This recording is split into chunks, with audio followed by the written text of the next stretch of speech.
All right. We're going to discuss a little bit about what we call kinetics. Specifically, we're interested in enzyme kinetics, but chemical kinetics in general are the same principles for the most part. Kinetics is the study of the change in concentration of reactants or products, whatever you're interested in, versus time. All right? And from this, we can develop an understanding of the rate of a given chemical reaction. All right? So let's look at our little model that we've looked at before, where we talk about the concentration of, let's say, a chemical A as it converts to B. So concentration of A, reactant here, versus time. Okay? If we look at the concentration of reactant versus time, how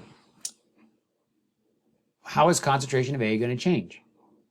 If the reaction proceeds left to right, it's going to decrease. That's right. So it starts off here, and then it's going to decrease. Now remember, based on whether a reaction is first order, second order, or zero order, the reaction rate, the slope of this graph, which is how fast, this is going to be, units of molar concentration of A versus time, is going to change, right? So the slope will be different, or the trend here, the progress curve we call it, will be different for the concentration of A versus time, depending on whether it's a zero order, first order, or second order with respect to A.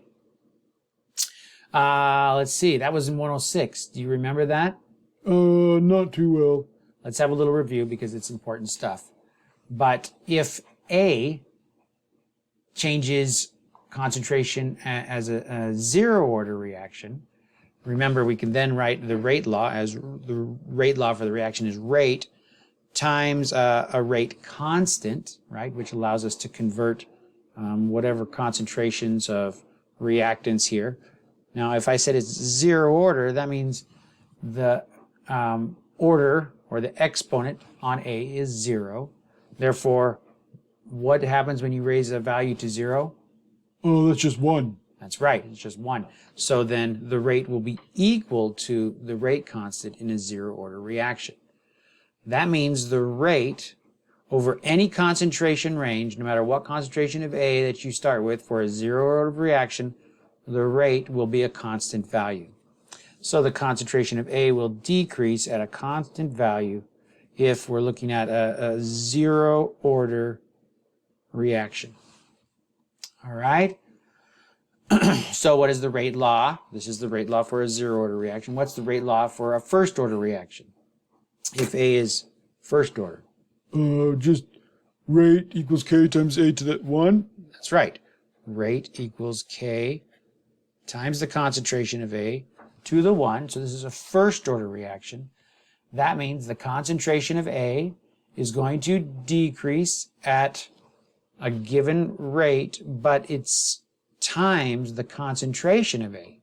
Meaning that if I start off with lots of A, the rate will then be this value times a large value.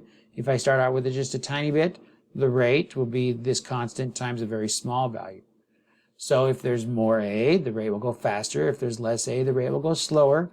And if you look at concentration over time, the rate will change. So let's say it starts off at the same rate, but then as the concentration changes, the rate at which A disappears changes. So this is not a straight line. It's gradually leveling off, right? And if the rate becomes so low that the concentration becomes so low that the rate can't go very fast, then this will pretty much flatten out. It'll change very, very small amount. Okay? I'm writing the rate law for a reaction where A is second order. Right? What would that be? K times the concentration of A raised to the what?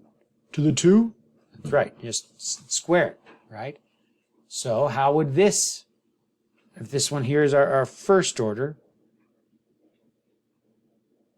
with respect to A, And if we started at the same rate, started here at the same rate, same slope, how would our concentration change if our rate was related to the concentration of A squared, or second order with respect to A? I guess it would slow down faster, right? That's right. It would slow down faster. Okay, so this one here would be an example of a second order reaction. Second order with respect to our reactant A. Okay, now this doesn't need to be that simple of a reaction. I could have other reactants here, and I could find the rate with respect to C and D as well. This one here is just the rate with respect to A, right? And it might be first, second, or zero order with respect to C or D. Generally, it's not going to be zero order with respect to C or D, because if A and D and C are actually combining together to form B, then it's going to be, the rate is going to be related to those concentrations. The only time you're really going to have a zero order is where there's just one thing and it's decomposing somehow, or just changing its chemistry, which if it does it by itself, it's decomposing. A first order reaction would be that the concentration of A actually depends on the reaction here. And so, you know, that means that somehow A's are interacting with each other, or somehow its concentration changes the rate. Okay, so in a kinetics experiment, what we want to do is we want to provide conditions where the concentration of one chemical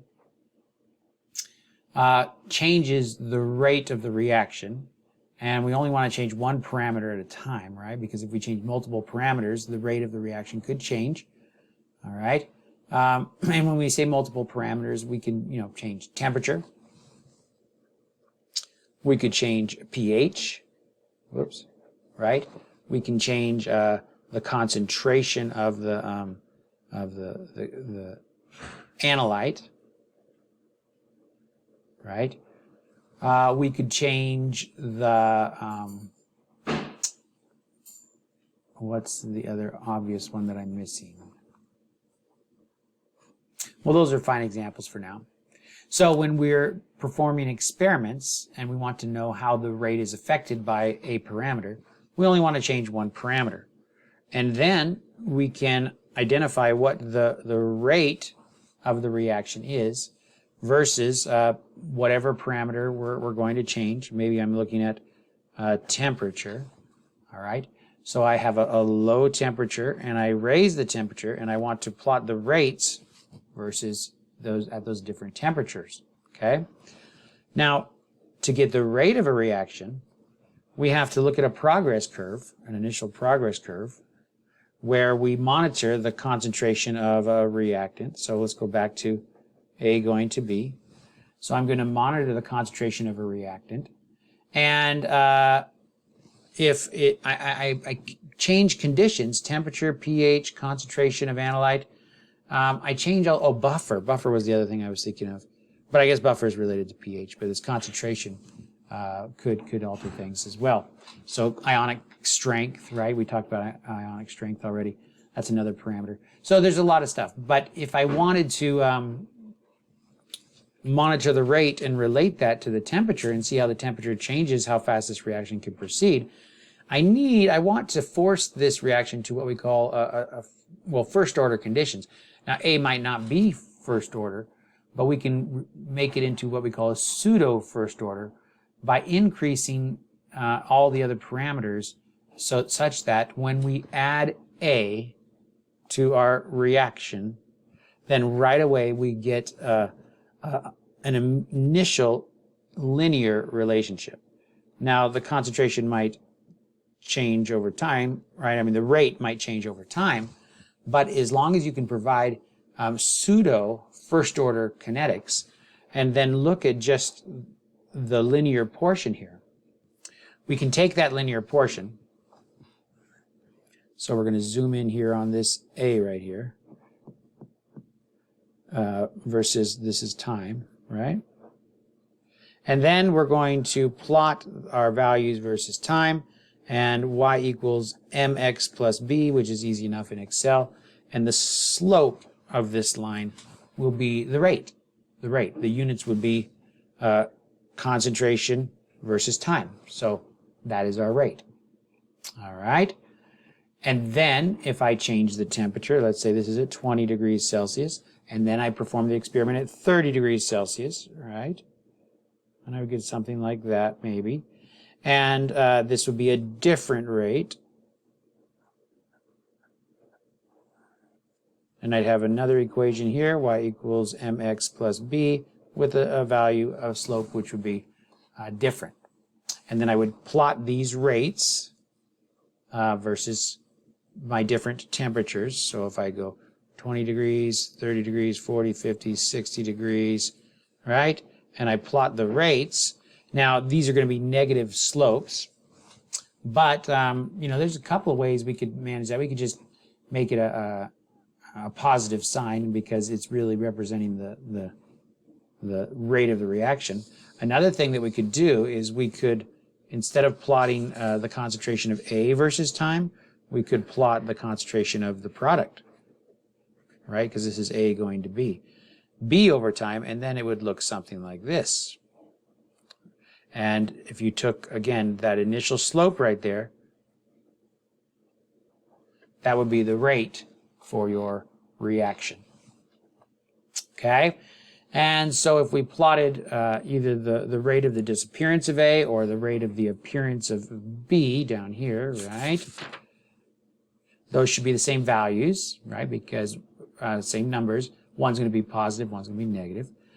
But what we would see is that as we increase the temperature, the reaction rate would change, right? And it might change linearly for a while, and then eventually it might taper off. And you know, if we were to kind of put a curve on here that fits, not necessarily a fit, but just a line to help us see where the trend is heading, right? And there's no reason to think that this is a linear relationship, right? There's many factors that can be involved here. But we can learn something from this data, right? We can learn about the rate of the reaction. And for enzyme kinetics, there are other parameters which we can learn, which are very helpful, okay?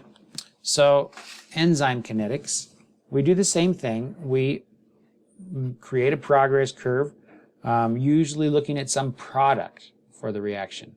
Or, you know, one very popular is NADH. One very popular enzyme cofactor that we can use is NADH because it has a nice absorbance at 340 nanometers.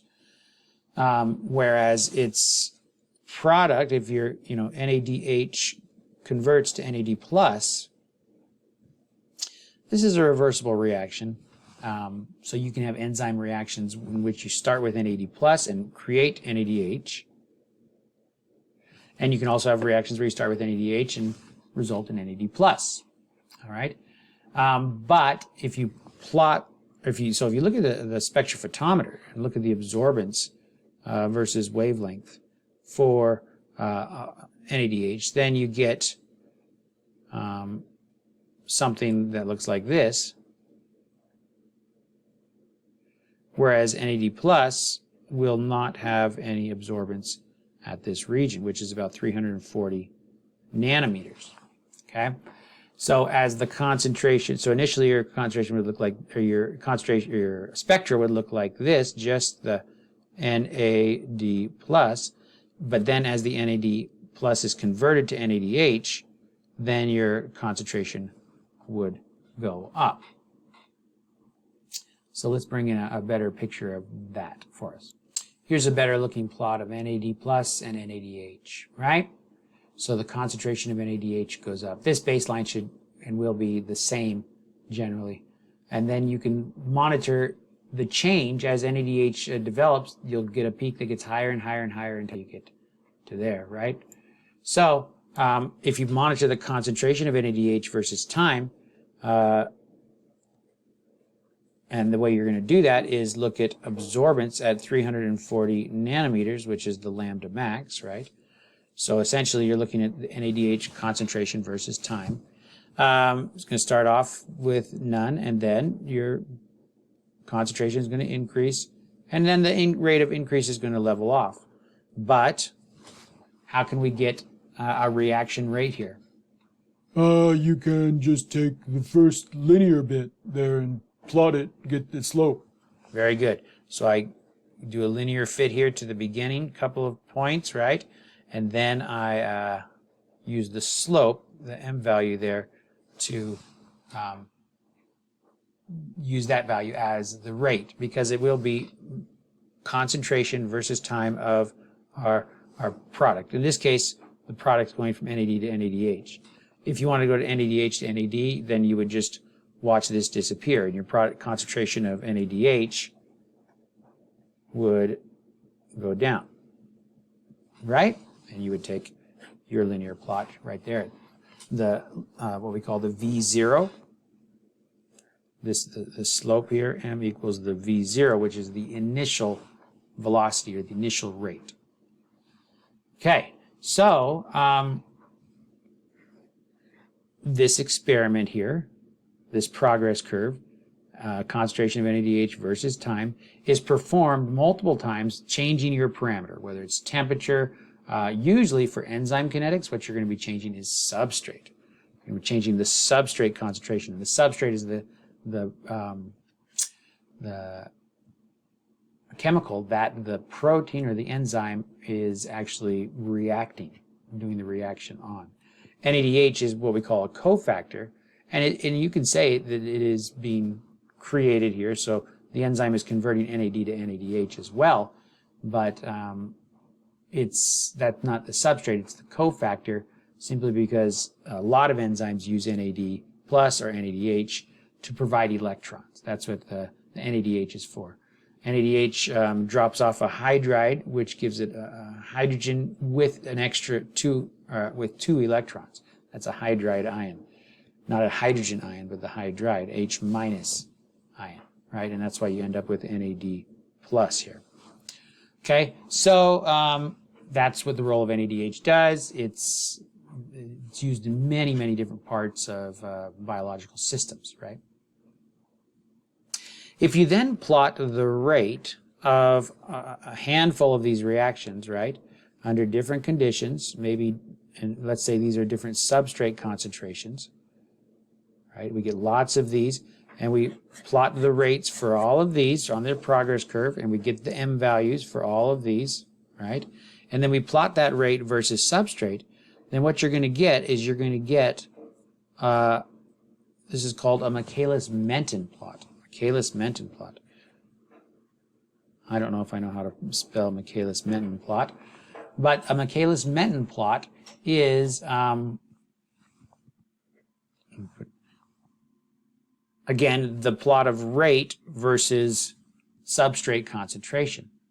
And so we see how our enzyme's ability to perform the reaction changes as we change the substrate. Now, NADH won't be the substrate. It'll be the cofactor, but we can monitor the cofactor and know that the rate at which the cofactor is being consumed or produced will relate to the rate at which the substrate is being consumed. Okay? So, this plot here, we can actually, well, you know, we won't be doing any fitting ourselves, but it is fit. We fit it. And you don't need to fit it to generally find the important parameters from the Michaelis-Menten plot, but it is very fittable. And we can't do it in Excel very well. There's some nice software out there for Enzyme Kinetics, and that can fit it very well for you. It's a little more technical, but it's a great, great experience to learn how to do that. It's very, very powerful. But from this plot, there are a few things that we can learn. Again, this is the rate, and it's shown here that as you saturate the enzyme with enough substrate, it limits how fast it can perform. And so this limit here, even though sometimes it's not easy to see, and that's why fitting the Michaelis-Menten plot is a good idea, But the limit here is what we call our V, velocity of the rate of the reaction, max, the V max, because that's as fast as the enzyme can go under these conditions. Substrates, all we're changing. We're keeping the constant, everything else constant, pH, concentration of the enzyme, right? Those other factors, any other factors. So we get the V max under these conditions. And so this is an important value.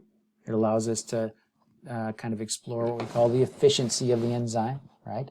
And if Vmax is altered in the presence of an inhibitor or other conditions, then it also is very informative.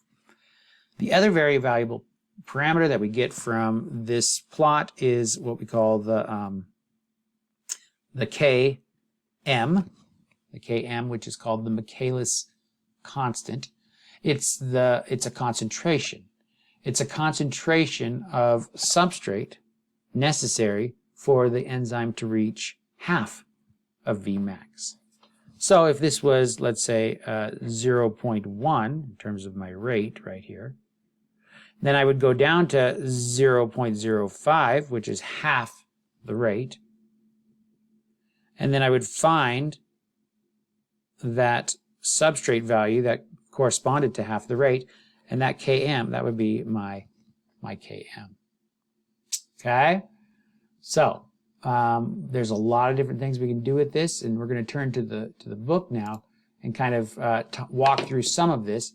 This first part right here is talking about how we achieve pseudo first-order kinetics, and this is our first-order rate law, right? Our first-order integrated rate law.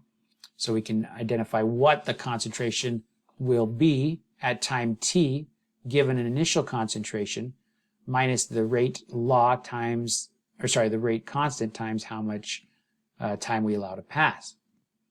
Okay?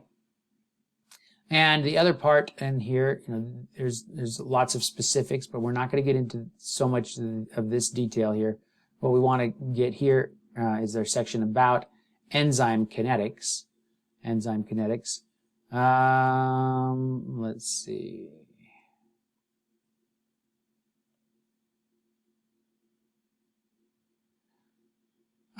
This is actually something that I'd like to mention as well.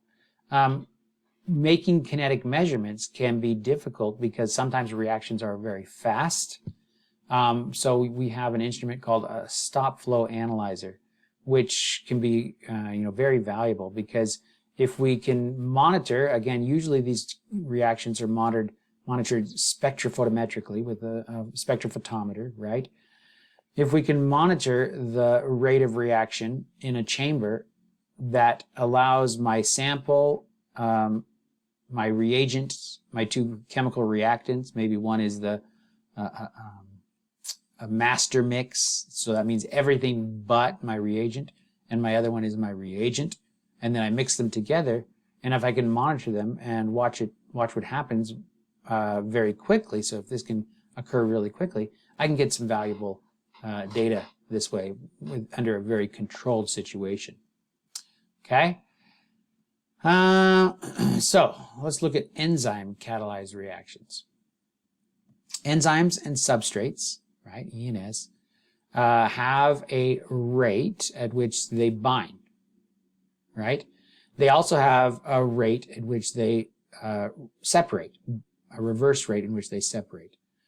K1, little k here, is the rate for the formation, and K-1 is the rate for the separation of the enzyme and the substrate. If the enzyme and substrate decide to go to product, the rate at which the product is formed can be identified as K2. Again, these are just Ks because we're kind of getting pseudo first order reactions. We're keeping it so that the rate is always going to be equal to the rate constant because we're keeping the concentration of A or our reactant such that we're going to have a linear relationship to start off with, all right? Okay, so, and then the reverse, so if K2 occurs, we get enzyme and product, right? Separated from each other. The substrate is converted to product.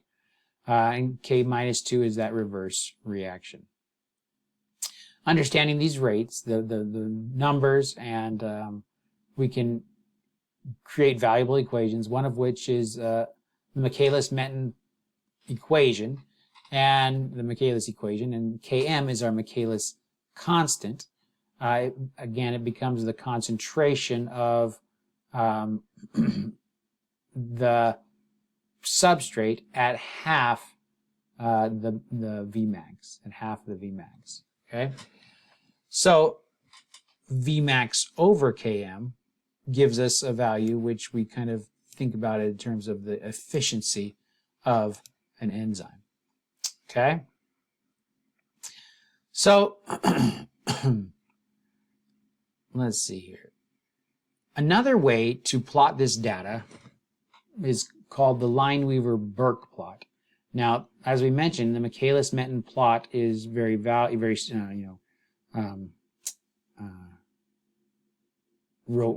very powerful to use the Michaelis-Menten equation and plot it versus the Michaelis-Menten plot. But it takes a different kind of software, and so to get this to create a linear relationship here, we do a little bit of manipulation of our equations, and we can get a relationship such that the slope of this line is Km over Vmax, the y-intercept is 1 over Vmax, and the x-intercept is -1 over Km. So we can find the Vmax by looking at this value and taking the reciprocal of it. And we can find the Km by taking this value and taking the negative reciprocal of it. Now, to get the the Lineweaver-Burke plot, what we've done is instead of plotting the rate versus substrate, can you see what's happened? It's 1 over the rate. That's right, it's 1 over the rate. Versus 1 over the substrate. Okay, excellent. So this Lineweaver-Burke plot becomes very valuable because it's nice to see things in a line. And again, 1 over the Vmax is here, and -1 over Km is here, and the slope is Km over Vmax. And from this, we have a way to determine how an enzyme is being inhibited by an inhibitor, right? You know, enzyme inhibition is what pharmaceuticals is all about. When you identify an enzyme that is active in a specific pathway, pain, fever, metabolism, and any specific pathway you're interested in regulating somehow, either upregulating or downregulating, then we can find small molecules that interact with those enzymes and either can inhibit, right? Usually we want to, not usually, but often we want to slow down the rate of a reaction. You can also enhance a rate of reaction in different ways. But there are 3 types of inhibition. One is a competitive type where you can see here the enzyme and substrate come together to form this, and they eventually will form product. But if the enzyme and the inhibitor come together, then they get caught in this reversible reaction, and less of this process occurs. A non-competitive inhibition is one in which the enzyme and the inhibitor come together, and then the substrate bonds, and so then you have the enzyme substrate inhibitor bonding, or bound together, and this complex is slower to go to enzyme to let go of the substrate, right? And so essentially it can get stuck in this loop, or stuck here, but it slows down the process of enzyme going to product. So the non-competitive inhibition is slowing down the enzyme, but the substrate and the inhibitor bind to different active sites on the enzyme. For uncompetitive inhibition, the enzyme and substrate bond, but the inhibitor will bind to the enzyme substrate complex. All right, and so the inhibitor binds to the enzyme substrate complex, which is an inactive form and won't head to products until the inhibitor is released. Okay? Now they have something called suicide inhibitors, where essentially the inhibitor comes in, bonds permanently or irreversibly because the rate of the equilibrium constant is so high here, where reactants and products, the equilibrium constant is so high that not enough is going back at all for the reaction to give back here, right?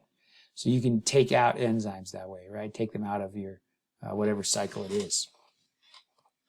Now, these are Lineweaver-Burke plots, and we have altered the concentration of inhibitor for these plots. So this is the plot without inhibitor, this is the plot with some, and a plot with a little bit more. And we can tell by the way that the plots change whether it's competitive, non-competitive, or uncompetitive inhibition. Fred, you look like you've heard this before. Yeah, we did this in, I can't remember what class, but we talked about this before. Good. That's good, because this is important and difficult to just take in the first time. Competitive, non-competitive, the Lineweaver-Burke plots will shift like this, and uncompetitive, the Lineweaver-Burke plots will shift thus. All right, and I have another important little table here to show you. So here's a nice table that summarizes a lot of material.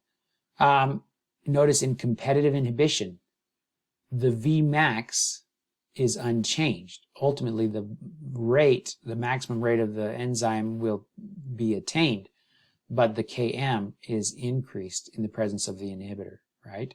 And that's why we get this change, as we discussed, in the competitive inhibition. For non-competitive inhibition, the Vmax is decreased and the Km is unchanged, right? So here, Vmax is unchanged. Here it's decreased, increased, unchanged. Okay? For uncompetitive inhibition, you have both Vmax and Km decreased. Km decreases and the Vmax decreases. So different things occur based on the different kinds of inhibition, and that's how we are basically identifying those inhibitions, right? Because again, in your Lineweaver-Burke plot, right, the slope is the Km over the Vmax. This intercept is the Km. So here, obviously, the Km is changing, right? And here, this is the Vmax. So obviously, the Vmax is changing there. And here, the Vmax and the Km are changing. Okay, good.